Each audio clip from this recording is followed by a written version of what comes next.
President Trump posted on Truth Social that U.S. forces had just fired on and seized an Iranian-flagged cargo ship.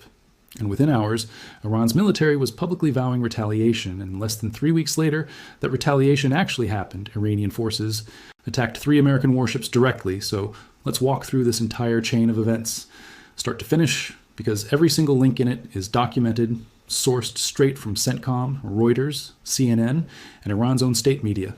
And once you see the whole sequence laid out, you'll understand exactly why this one seizure turned into one of the most direct ship-to-ship confrontations of this entire war.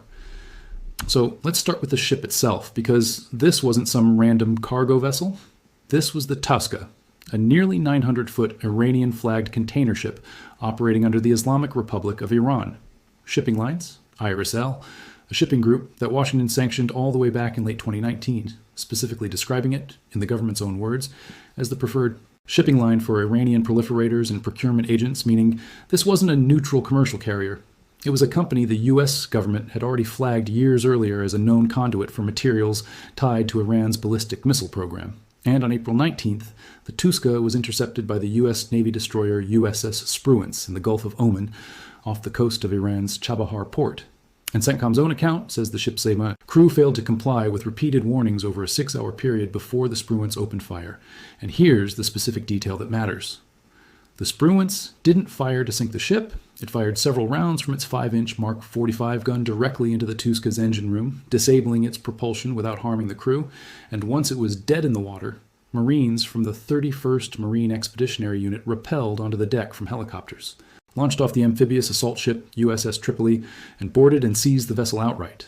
And CNN's own footage of that boarding shows exactly what a modern naval interdiction actually looks like. Marines descending by rope onto a disabled freighter in open water. And this was the very first direct action of the entire blockade the U.S. had imposed on Iranian ports just 6 days earlier. So right from the start, this seizure was designed to send an unmistakable message. Now, let's talk about what was actually inside that ship, because this is where the word secret in the title genuinely earns its place. Reuters reporting from maritime security sources the day after the seizure said the Touska was likely carrying what the U.S. considers dual-use materials, items with legitimate civilian applications that can also be repurposed for military use, specifically metals, pipes, and electronic components that had originated in China.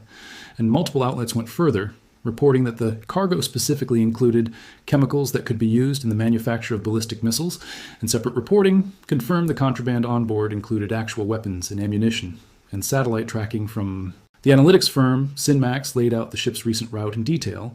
The Touska had been docked at China's Taikang port north of Shanghai on March 25th, then moved to China's Gaolan port by March 29th and 30th, where it loaded containers, before making a final stop at Port Klang in Malaysia on April 11th and 12th to load even more cargo, all before heading toward Iran.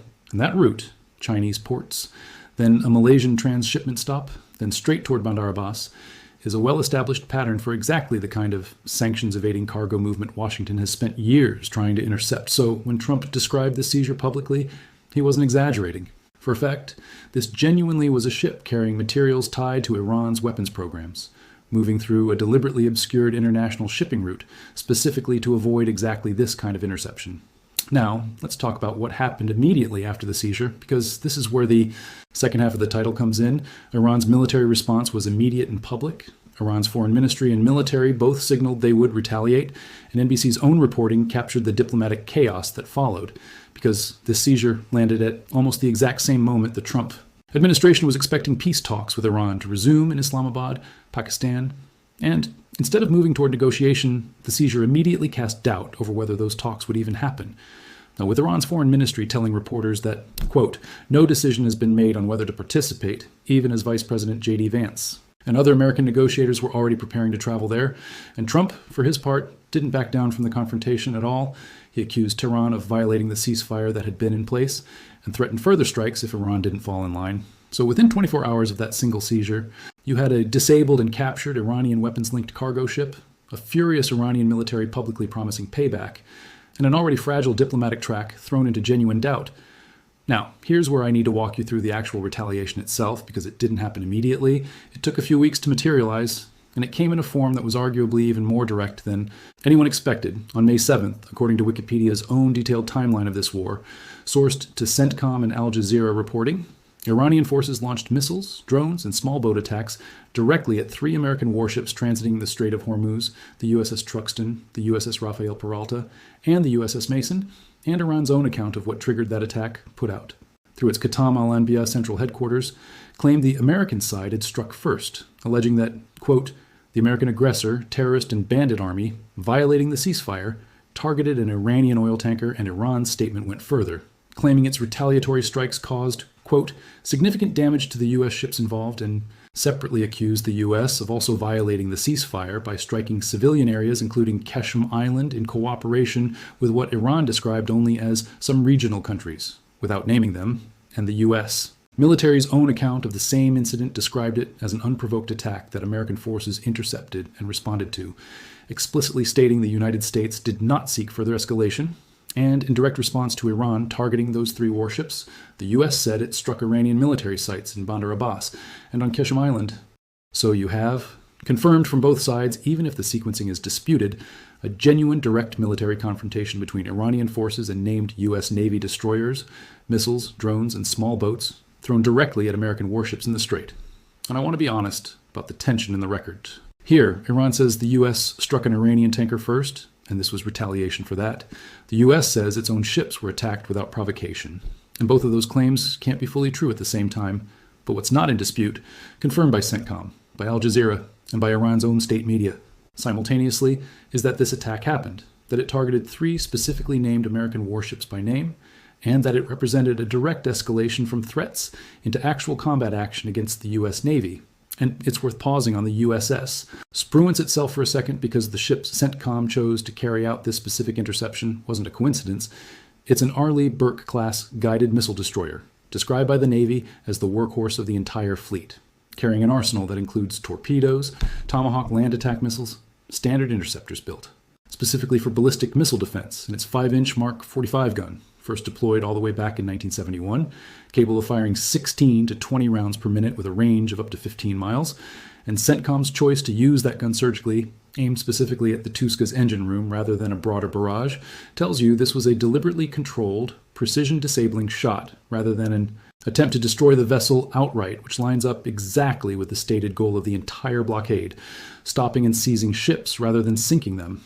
And separately, it's worth noting that in the days after the seizure, Iran's own Basiji paramilitary chief made a defiant public statement insisting the Strait of Hormuz remained, in his words, under Iran's control and management, a claim that came directly in response to Trump's own social media posts about the blockade and the seizure, which shows you Tehran was fighting this confrontation on the rhetorical front just as actively as it would go on to fight it militarily 3 weeks later. Now, it's worth explaining exactly why the Touska's cargo mattered so much beyond just being generic weapons and ammunition, because the specific China to Iran route this ship was running is part of a much larger, well-documented sanctions evasion network. IRISL, the shipping line that owned and operated the Touska, has been under U.S. sanctions since late 2019, specifically for its role in Iran's ballistic missile procurement network, and the pattern Sinmax's satellite tracking uncovered, loading at one Chinese port, moving to a second Chinese port days later, then routing through a Malaysian transshipment hub before finally heading toward Iran, is a textbook example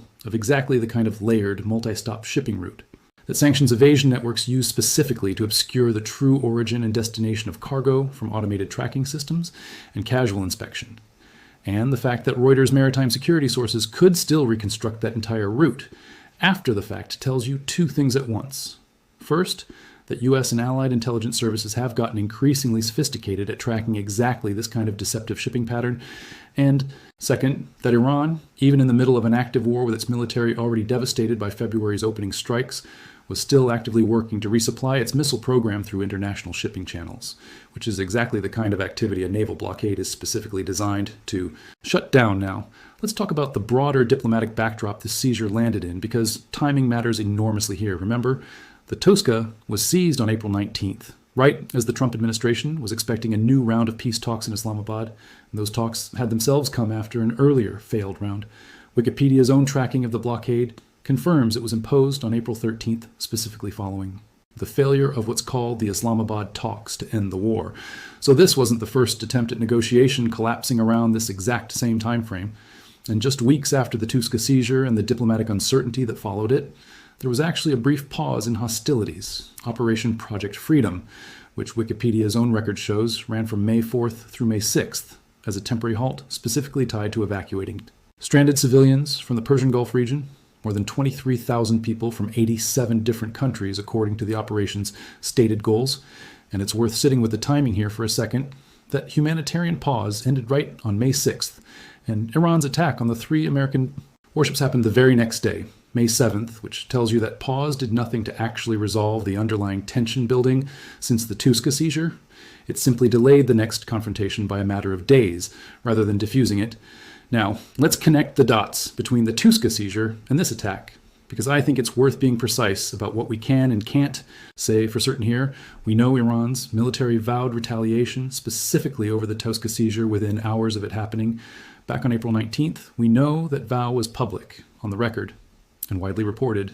And we know that roughly 2.5 weeks later, Iran did carry out a direct attack on American naval vessels in the same waters. So the causal thread connecting the seizure to the eventual attack is genuinely well supported by the public timeline, even though Iran's own official justification for the May 7th attack cited a separate, more immediate trigger, the alleged targeting of an Iranian oil tanker, rather than explicitly invoking the Touska by name, and that's an important distinction, because it means the honest way to describe this is that the Touska seizure set the broader confrontation in motion, and Iran's own government explicitly promised payback for it.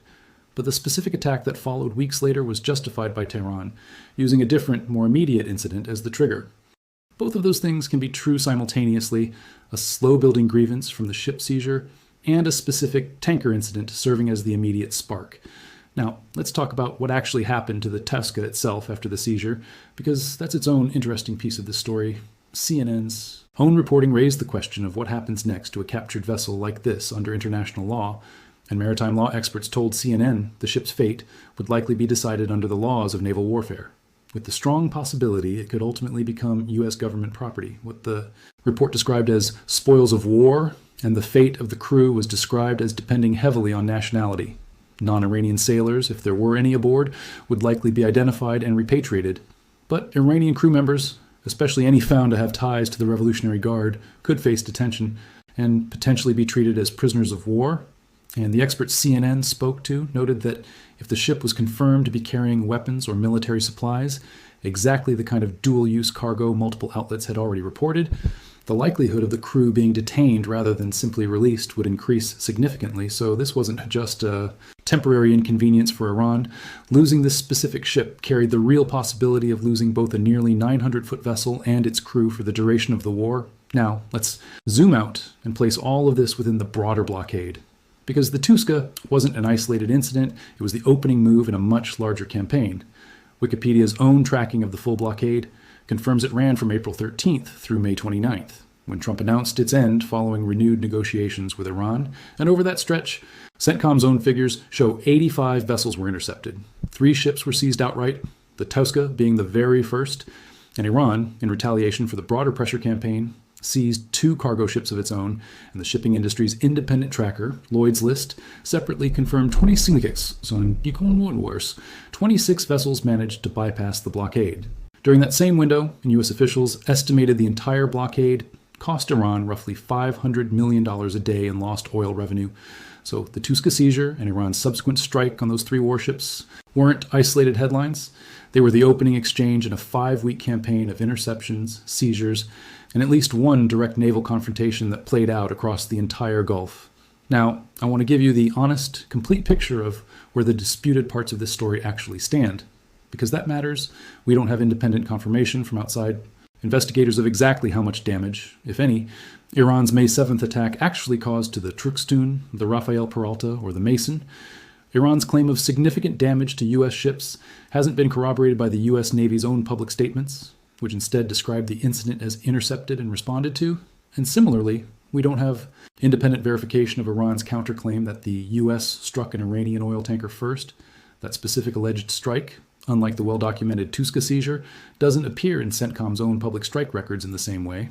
So I treat that specific triggering claim from Iran with real caution rather than presenting it as settled. In fact, and what we can say with full confidence, sourced independently across CENTCOM, Reuters, CNN, NBC, and Al Jazeera, is this: the U.S. Navy seized a sanctioned Iranian ship carrying weapons-linked dual-use cargo, using overwhelming force to disable and board it. Iran's military publicly vowed retaliation within hours, and just over 2 weeks later, Iranian forces launched a direct missile, drone, and small boat attack against 3 named American warships in the Strait of Hormuz, an attack the United States says it intercepted and responded to without seeking further escalation. And that sequence, seizure, vow, and strike, is genuinely one of the clearest direct action and reaction chains of this entire war. So where does this go from here?